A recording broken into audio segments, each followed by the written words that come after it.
ندیم رضا کا سلام۔ اور گلگت بلتستان کے عوام کے لیے بڑی اچھی خبر ہے کہ دیامر سے تعلق رکھنے والے خالد خورشید ایڈوکیٹ کو وزیر اعلیٰ گلگت بلتستان کے لیے نامزد کر دیا گیا ہے۔ اچھا، جیسے کہ ناظرین آپ کو معلوم ہے، میں نے چند روز پہلے ہی اس خبر کا آپ کو بتایا تھا کہ میرٹ پہ اگر انتخاب ہوتا ہے تو وہ خالد خورشید ایڈوکیٹ ہی ہیں۔ ان کی فیملی انتہائی پڑھی لکھی ہے، ان کے والد صاحب ریٹائرڈ جج، ان کے بھائی ایک یو این ایک پولیس میں اور ایک ڈاکٹر ہیں۔ تو اچھا، یہ خود بھی ایڈوکیٹ ہیں، ان کا وکالت پیشہ ہے اور بڑی سوچ بوجھ رکھنے والے ہیں، انہیں پتہ ہے کہ اس علاقے میں کن مسائل کا سامنا ہے، کیسے نمٹا جائے۔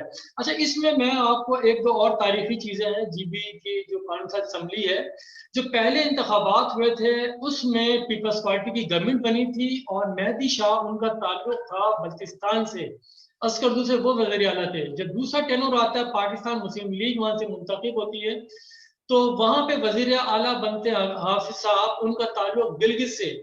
تو اب یہ تیسرے قانون ساز اسمبلی کے انتخابات ہیں، اس کی اسمبلی کا جو قائد بنے گا، وزیر اعلیٰ بنیں گے، وہ ہے خالد خورشید ایڈوکیٹ ہے۔ ان کا تعلق ہے استور دیامر سے۔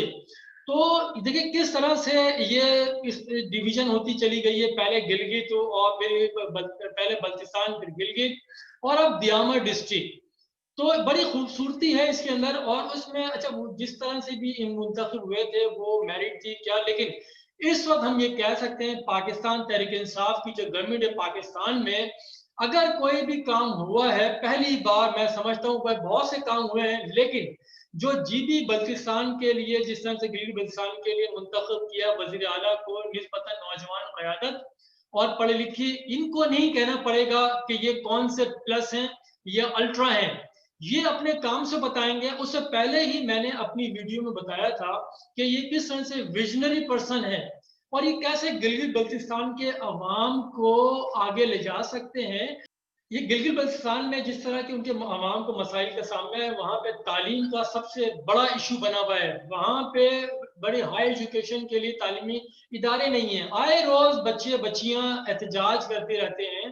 تو اس چیز کو ہمیں دیکھنا ہوگا۔ وہاں پہ بھی انڈسٹری لگنی چاہیے، ان کے جو فصلیں ہوتی ہیں اس کو جائز ریٹ ملنا چاہیے۔ وہاں پہ بھی اب باہر سے لوگ آ کے کاروبار کریں، زمینیں پرچیز کر رہے ہیں، وہاں کی ہم تلفی ہو رہی ہے۔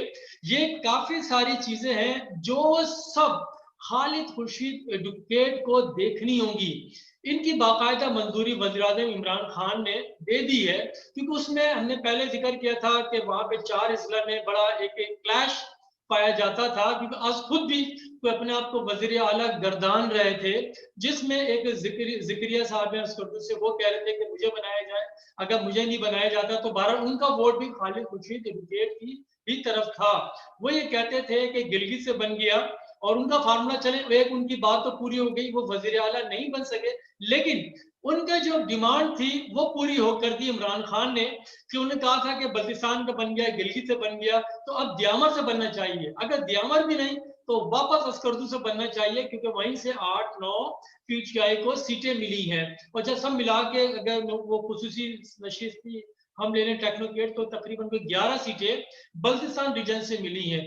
لیکن بہرحال یہ کوئی بٹوارہ نہیں ہوتا کہ وہیں سے ملا جائے، میرٹ کی بنیاد پہ کام ہونا چاہیے۔ گو کہ ذکریہ صاحب نے اپنے ایک تقریر میں کہا بھی تھا ابھی ایک آدھ دن پہلے ہی کہ میرٹ میاں کوئی لفظ نہیں ہوتا، میرٹ بس پسند ناپسند ہوتی ہے۔ لیکن بہرحال وزیر اعظم عمران خان کا ایک اچھا اقدام ہے، جس کو جتنی تعریف کی جائے کم ہے، اس کا خیر مقدم کرنا چاہیے۔ انہوں نے ایک ہونہار پڑھے لکھے شخص کو گلگت بلتستان کا وزیر اعلیٰ نامزد کیا ہے۔